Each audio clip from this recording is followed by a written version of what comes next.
چاند، دوسرا چاند، تیسرا چاند، یعنی 2 ماہ گزر جاتے تھے، ہمارے گھروں میں آگ نہیں جلا کرتی تھی۔ ہائے ہائے، گزارا کیسے ہوتا تھا کہ کھجور کھا لیتے تھے، پانی پی لیتے تھے۔ کہنا بڑا آسان ہے، سننا اس کو، اور سوچے تو اسے 2 مہینے آگ نہیں جلی، زور نہیں لگایا کھانوں پر، زور لگایا کھانوں پر۔ حضور صلی اللہ علیہ وسلم نے فرمایا بدترین برتن جس کو بھرا جائے وہ کیا ہے؟ پیٹ، پیٹ۔ دوسرا زور لگ گیا کس پر؟ کپڑوں پر، دے سوٹ پہ سوٹ، دے جوڑے پہ جوڑے۔ یہ مستورات کو ایک پریشانی پتہ کیا ہوتی ہے؟ کہ الماری میں جگہ نہیں ہے، اور اگلی پریشانی ہوتی ہے کہ سوٹ لینے جانا ہے، جگہ پہلے ہی نہیں ہے، اور تیسری پریشانی یہ ہوتی ہے کہ اتنے سارے سوٹ ہیں، پہننا کون سا ہے؟ اور جب کہیں سے واپس آتی ہے تو زیادہ پریشانی ہوتی ہے، کیوں کہ ایسا تو فلانی نے بھی پہنا ہوا تھا۔ کہاں زور لگ گیا، کیا زور لگ گیا۔ حضرت عمر رضی اللہ عنہ، حضرت عائشہ رضی اللہ عنہ کے بھانجے فرماتے ہیں کہ خالہ نے 70,000 درہم لوگوں میں تقسیم کر دیے، اور خالہ کے کپڑوں پر پیبند لگے ہوئے تھے، خالہ کے کپڑوں پر زور نہیں لگایا، کپڑوں زور نہیں لگایا، زور۔ حضور صلی اللہ علیہ وسلم نے عائشہ سے فرمایا کہ عائشہ اگر آخرت میں میرے ساتھ رہنا ہے تو 3 باتوں کا اہتمام کرنا۔ اللہ کے نبی کو زیادہ محبت عائشہ سے تھی، آپ نے فرمایا کہ اللہ نے بیویوں میں عدل کرنے کا حکم دیا، میں ظاہری عدل تو کرتا ہوں لیکن میرا دل عائشہ کی طرف مائل ہے، یہ میرے اختیار میں ہے۔ تو آپ نے کیا فرمایا کہ اگر آخرت میں میرے ساتھ رہنا ہے تو 3 باتوں کا اہتمام کرنا۔ پہلی بات فرمائی کہ عائشہ اس وقت تک کپڑوں کو پرانا سمجھ کے نہ چھوڑ دینا جب تک کہ ان پر پیبند نہ لگ جائے، جب تک کہ ان پر۔ دوسری بات فرمائی کہ عائشہ مالداروں کے پاس بیٹھنے سے اپنے آپ کو بچانا، کیونکہ آدمی کے اندر مال کی بھی طمع اور ہرس اور لالچ اور دوڑ میں لگ جاتا ہے۔ اور تیسری بات فرمائی کہ عائشہ دنیا سے اتنا توشہ لینا جو ایک مسافر کے لیے کافی ہوتا ہے، زیادہ لمبے چوڑے چکر میں نہ پڑ جائے۔ تو زور غلط جگہ لگ رہا ہے، کیا؟ کھانوں پر، دوسرا کپڑوں پر، تیسرا زور لگ گیا کس پر؟ تعمیرات پر، مکانوں پر۔ آپ صلی اللہ علیہ وسلم نے فرمایا کہ جب آدمی کے مال میں برکت نہیں رہا کرتی تو تعمیرات پر لگا کرتا ہے۔ اذا لم یبارک فی مال العبد یجعلہ فی الماء والطین، جب برکت نہیں تو تعمیرات پہ مال لگتا ہے۔ قیامت کی نشانی بتائی، یتطاولون فی البنیان، اونچی اونچی عمارتیں، بڑے بڑے پلازے، یہ قیامت کی نشانی۔ ایک صحابی نے ذرا اونچا مکان بنا لیا، حضور صلی اللہ علیہ وسلم نے ان کے سلام کا جواب نہیں دیا۔ فرمایا یہ کس کا ہے، یہ مکان کس کا ہے؟ کہ جی فلاں کا ہے۔ آپ خاموش ہو گئے، اور جس کے الفاظ ہیں فحملها فی نفسہ، لیکن آپ نے اس بات کو اپنے دل میں رکھا کہ اچھا ایسے مکان بنانے شروع کیے۔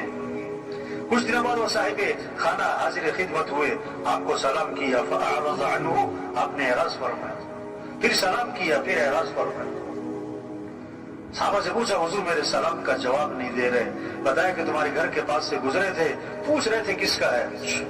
سمجھ گئے کہ اللہ کے نبی کو میرا گھر پسند نہیں آیا، فہدمها حتی سواها بالارض، گرا دیا حتیٰ کہ زمین کے برابر کر دیا۔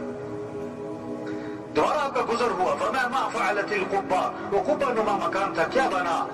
تو صحابہ نے آپ کو ساری بات سنائی، اس پر آپ نے فرمایا کل بناء وبال على صاحبه الا مالا، ہر تعمیر کرنے والے پر وبال کا باعث بنے گی سوائے اس تعمیر کی جو ضرورت کی ہو، سوائے اس تعمیر کی جو ضرورت کی ہو۔ تو زور غلط جگہ لگ گیا نا، کھانوں پر، کپڑوں پر، مکان پر، اور چوتھا زور لگ گیا شادیوں پر۔ کس پر زور لگ رہا ہے؟ 2 سال تیاری، 3 سال تیاری، یہ بھی ہونا چاہیے۔ شادی کے موقع پہ ایک فہرست بناتے ہیں لوگ، یہ بھی کرنا ہے، یہ بھی کرنا ہے، یہ بھی ہونا ہے، یوں بھی کرنا ہے، وہ بھی کرنا ہے۔ ان سے پوچھو کہ یہ سب کچھ کیوں کرنا ہے؟ ان کا جواب پتہ کیا ہوتا ہے؟ کہ یہ سب کچھ کرنا پڑتا ہے، یہ جواب ہے۔ نہ گزر نہ پاؤں، ان سے پوچھو یہ سب کچھ کیوں کرنا پڑتا ہے، تو اس کا بہت خوبصورت جواب دیتے ہیں، آپ کو پتہ نہیں ہے کرنا پڑتا ہے، آپ کو پتہ نہیں ہے کرنا پڑتا ہے۔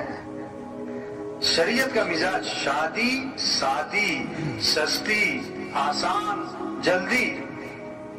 اللہ کے نبی نے فرمایا برکت والا نکاح وہ ہے جس میں کم سے کم مشقت ہو، کم سے کم خرچ ہو۔ شادی میں دو چیزیں، نکاح اور ولیمہ۔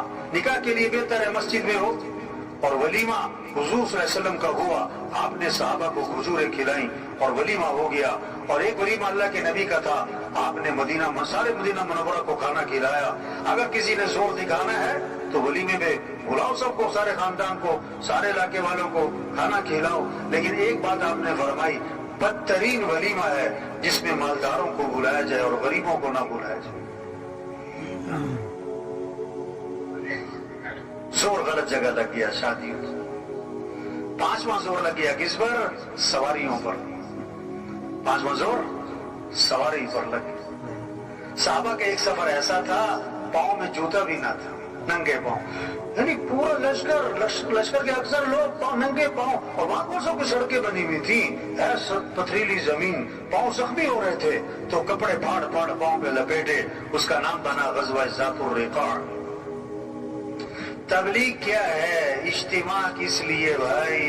ہم اپنی حیثیت کو پہچانیں، اپنے کام کو، ذمہ داری کو، زندگی کے مقصد کو، صلاحیت کہاں لگانی ہے، یہ 5 ضرورتیں ہیں، اس کو سادگی پر لائیں۔ کھانا، لباس، مکان، شادی، سواری، بقدر ضرورت۔ اصل جو زور لگے ہمارا، صلاحیت لگے، وہ کس پر؟ اللہ کا دین دنیا میں چمک جائے، اللہ کا کلمہ بلند ہو جائے، سارے انسانوں کو ہدایت مل جائے۔ ہم مسلمان ہیں، مسلمان، اور اسلام چمکے گا تو مسلمان چمکے گا۔ اسلام کو عزت ملے گی تو مسلمان کو عزت ملے گی۔